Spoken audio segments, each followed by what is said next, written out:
Baik, kemudian yang kedua, pangkal daripada ibadah itu, pangkal daripada pengabdian ibadah itu adalah wal muhafazatu 'alal hududi. Dia akan menjaga, melaksanakan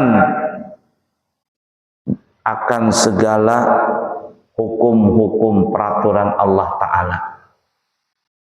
Maksudnya apa ya begini ya, kalau orang tuh sudah benar-benar ibadah, puncak daripada ibadah itu adalah dia akan meninggalkan segala bentuk maksiat. Sekali lagi, ibadah yang paling tinggi itu adalah ibadah sholat. Kalau orang tuh masih bisa melaksanakan sholat, apalagi berjamaah, orang itu masih ada harapan untuk baik. Tapi kalau ada orang sudah berani meninggalkan sholat, bahkan tidak mengqadhonya, tidak ada harapan baik bergaul dengan orang seperti itu.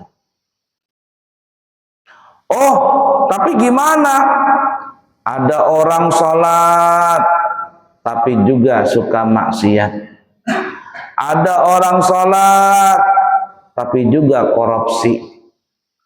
Ada orang sholat, tapi juga suka makan riba dan sebagainya. Gimana ini?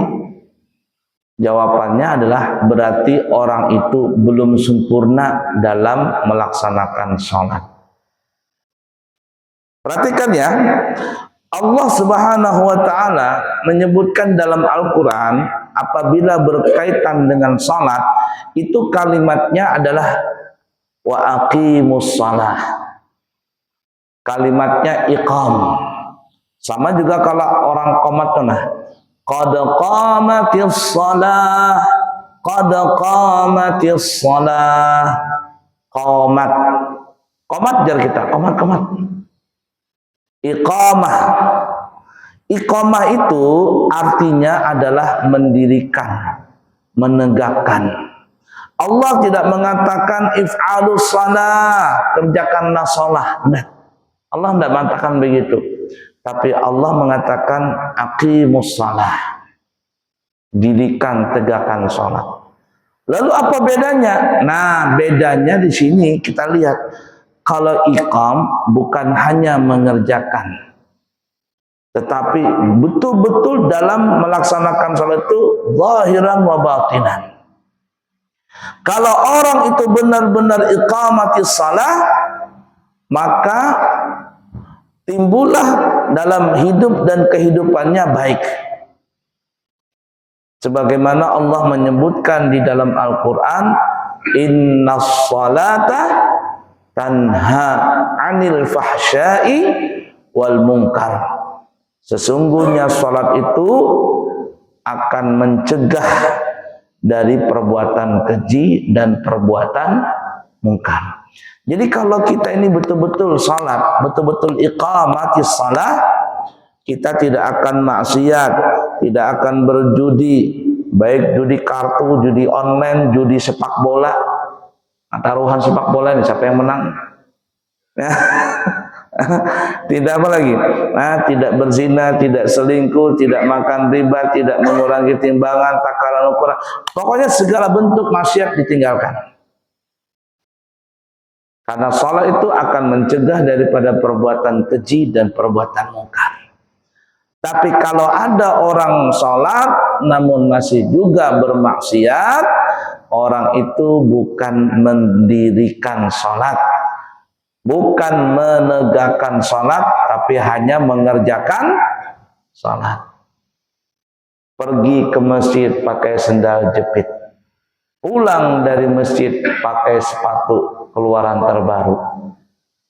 Kenapa? Mengamalkan daripada isi ceramah dari penceramah. Ambillah yang baik, tinggalkan yang buruk. Pergi ke masjid pakai sendal buruk, bulik pakai nang hanyam. Ini salah kaprah ini. Ala kulli hal. Nah, jadi inti puncak pangkal daripada ibadah itu adalah dia akan menjaga janjinya dengan Allah Ta'ala.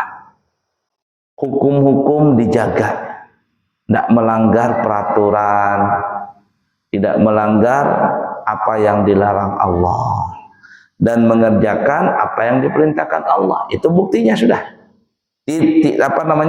pangkal daripada ibadah tadi. Tapi kalau ada orang masih suka melanggar janji, bermaksiat, belum sampai dia makam pangkal daripada ibadah itu. La ilaha illallah. Yang ketiga, kata ulama ahlul hikmah, pangkal daripada ibadah itu adalah was-sabru 'alal mauf was-sabru 'alal mafqudi. Bersabar dalam menghadapi dari ketiadaan sesuatu yang diharapkan. Bersabar dari sesuatu yang tidak sempurna dari harapannya. Namanya hidup terkadang tidak sesuai dengan keinginan kita.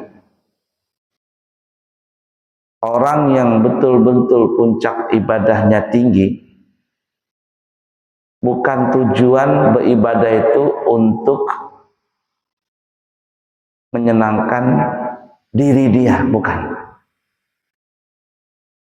Tapi puncak daripada keindahan cinta ibadah kepada Allah itu adalah menyenangkan Allah Ta'ala.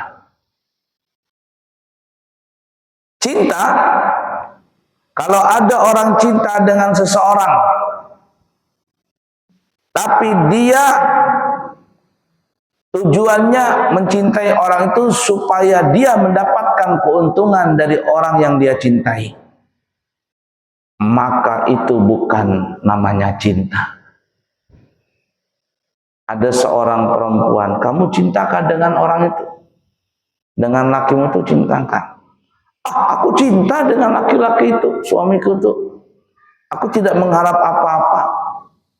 Padahal maka suaminya, mohon maaf ya, jelek, hitam, kata anak Balikpapan, hidup lagi.